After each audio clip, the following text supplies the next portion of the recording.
Oh, shit. I said Zoro and Luffy and Sanji, they all got different gears in them, right? Nine sword style?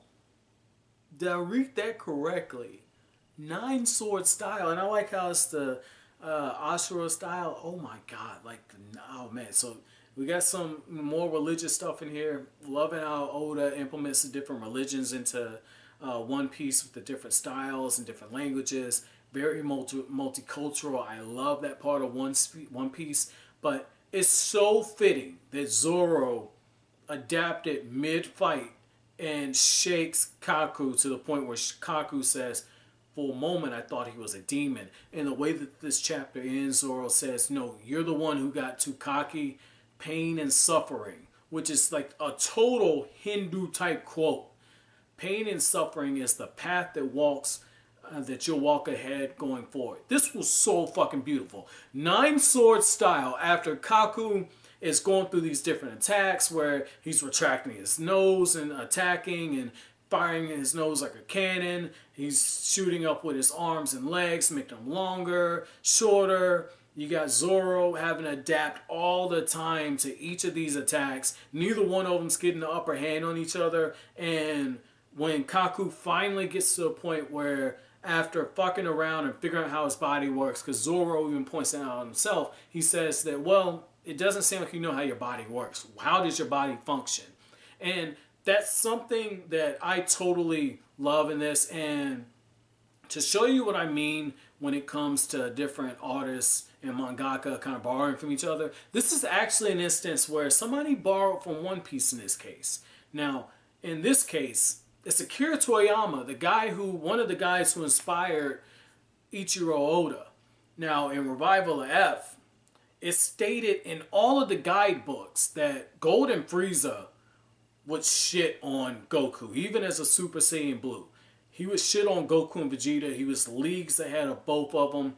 But his downfall was the fact that he went into battle, and it was right after achieving his transformation. And so he hadn't worked out the full kinks to his abilities, hasn't fully understood his form. And it's the same thing with Kaku. As I was reading the fight, it really felt like, even if Zoro whipped out the nine sword style, Kaku would have defeated Zoro, given the way that the battle was going.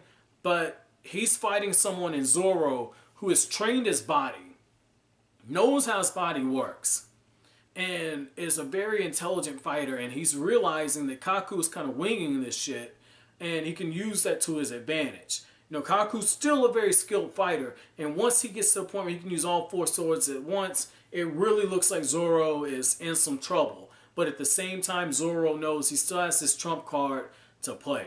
And it's not unlike what happened in Dragon Ball ROF, and the anime did a really good job of showing this in Dragon Ball Super, where Goku powers up and Frieza's like, oh, okay, you got stronger. And Frieza powers up to another level. And even Goku basically says, shit, this isn't going to be as easy as I thought it was. You're actually stronger. And Frieza at that point is just demolishing his ass. And in this case, even though Kaku is whipping out all these extra attacks and these different formations, you never really see Zoro lose his cool. There's a few moments where he gets shocked, but he doesn't lose his cool. And he's continuing to come up with counters. And it's Oda gradually building up to the fact that we are going to see Zoro whip out the four sword style, not the four sword style, the nine sword style, and just end this fight altogether. And it's because he had such strong words he had to back up from the last chapter that Zoro had to take this stance. And when Kaku gets a glimpse of what Zoro uses, because Zoro at one point fires off the spinning attack, Kaku dodges, Zoro dodges some of his attacks. You're thinking they're going to fight to a stalemate. And that's when Kaku says, for a second, I thought I saw a demon. And that's when Zoro just whoops out the nine sword style.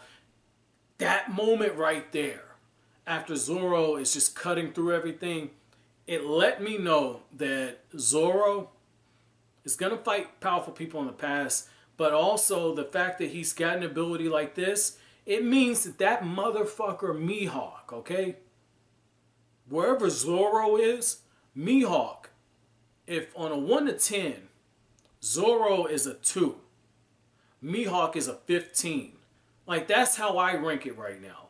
Because Zoro, for as many feats as he's showing, it's not living up to the hype that's surrounding Mihawk. So this is going to be interesting. I would really love to see these two mix it up again. I want to see a rematch between these two because ultimately that is who Zoro's catching in order to be the best swordsman in the world. This was a very good chapter though. I really love that ending. What were your thoughts on that, guys? And what were your thoughts? This is my chapter question. What were your thoughts on where I gave up the power scale, where I said on a scale from 1 to 10 in terms of absolute power on the grand line? Zoro's probably a 2 because in the SBS corner it even said that Luffy only defeated him Enel because Luffy's made out of rubber and there's more powerful people. And if Enel was powerful as he was, would be a 500, that means Enel might be a 5 on the grand line. So Zoro's got to be a 2 because I don't think he's getting stronger than Enel. So I will put Mihawk at like a 15. What were your thoughts on that? Do you think that that ranking is about right? Keep the spoilers out, okay? I'm going to really call on my moderators for this. Keep the spoilers out. Don't give me any names of characters who have not shown up.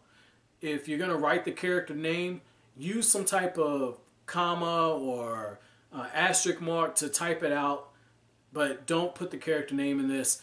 So if there is somebody stronger, just going to type it in there that way. But as always, guys, if you like anything I had to say, don't forget to comment, rate, subscribe, share. Thank you so much for watching to the end of the video. Have an awesome day, guys.